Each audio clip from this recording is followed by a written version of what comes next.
जय माता रानी के प्रिय भक्तजनों, माँ ब्रह्मचारिणी का आशीर्वाद सभी भक्तजनों पर सदैव सर्वदा बना रहे। माँ ब्रह्मचारिणी का आशीर्वाद और सभी के मनोकामनाएं माँ ब्रह्मचारिणी पूर्ण करे। आज आप जानेंगे नवरात्रि के दूसरे दिन माँ ब्रह्मचारिणी की पूजा विधि के बारे में, साथ ही जानेंगे माँ का प्रिय भोग इस दिन रहने वाले शुभ मुहूर्त के बारे में भी जानने वाले हैं। साथ ही आरती के बारे में। नवरात्रि का दूसरा दिन 4 अक्टूबर शुक्रवार को रहेगा। इस दिन ब्रह्म मुहूर्त का समय सुबह 4:45 से लेकर 5:35 तक रहेगा। सूर्योदय सुबह 6:6:30 बजे रहेगा और सूर्यास्त शाम 6:07 पर रहेगा। राहु काल का समय इस दिन सुबह 10:30 बजे से 12 बजे तक रहेगा।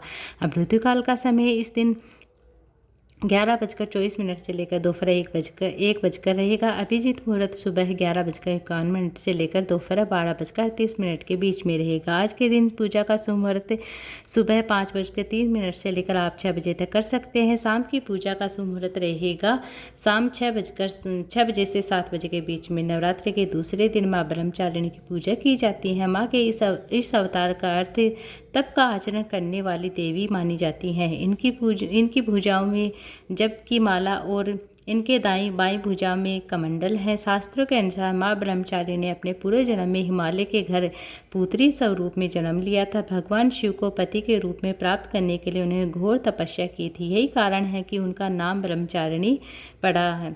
जो भक्तजन सच्चे मन से उनकी पूजा करता है, उनकी सभी मनोकामनाएं पूर्ण करती है। वह हमेशा उज्ज्वल और ऐश्वर्य सुख भोग कर स्वर्ग को प्राप्त होते हैं। माता ब्रह्मचारिणी की पूजा करने से आत्मविश्वास से आयु, आरोग्य, सौभाग्य और अभय आदि की प्राप्ति होती है। माँ ब्रह्मचारिणी को ब्रह्मी ही कहा जाता है। माँ ब्रह्मचारिणी की पूजा करने से मनुष्य के सभी मनोकामनाएं पूर्ण होती है, अपने लक्ष्य से विचलित कभी नहीं होते हैं। यही मार्ग पर चलना सिखाती है। माँ ब्रह्मचारिणी की पूजा पहले दिन की तरह की जाती है, शास्त्रीय विधि से की जाती है। माँ ब्रह्मचारिणी की पूजा ब्रह्म मुहूर्त में उठकर स्नान आदि नित्य कर्मों से निवृत्त होकर गंगा जल अपने ऊपर छिटन करे, मंदिर में छिटन करे, पूरे परिवार के साथ माँ दुर्गा की पूजा करे, आराधना करे।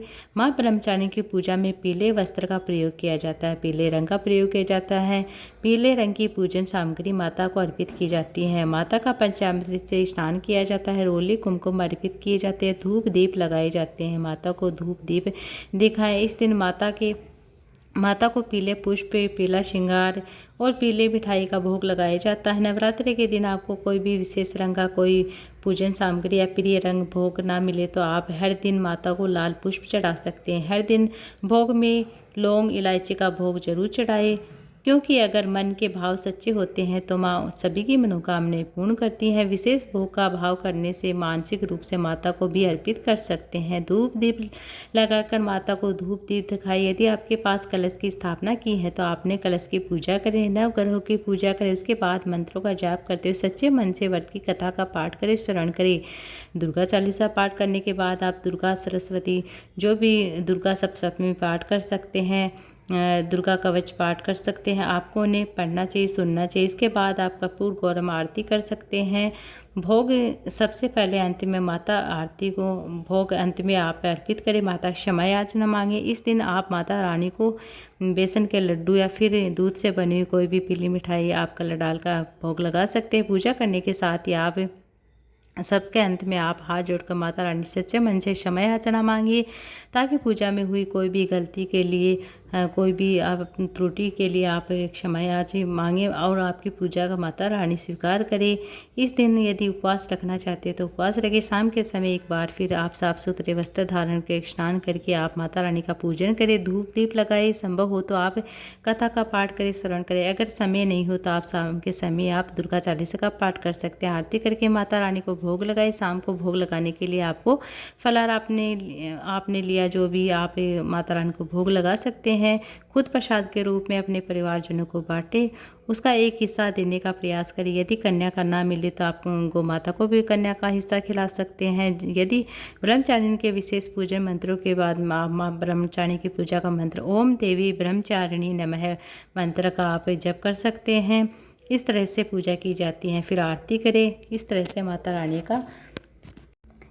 माता रानी का विधि विधान से पूजन किया जाता है। ये थी वीडियो। उम्मीद आपको अच्छी लगी। वीडियो अच्छी लगी तो वीडियो को लाइक ज़्यादा शेयर जरूर से कीजिएगा।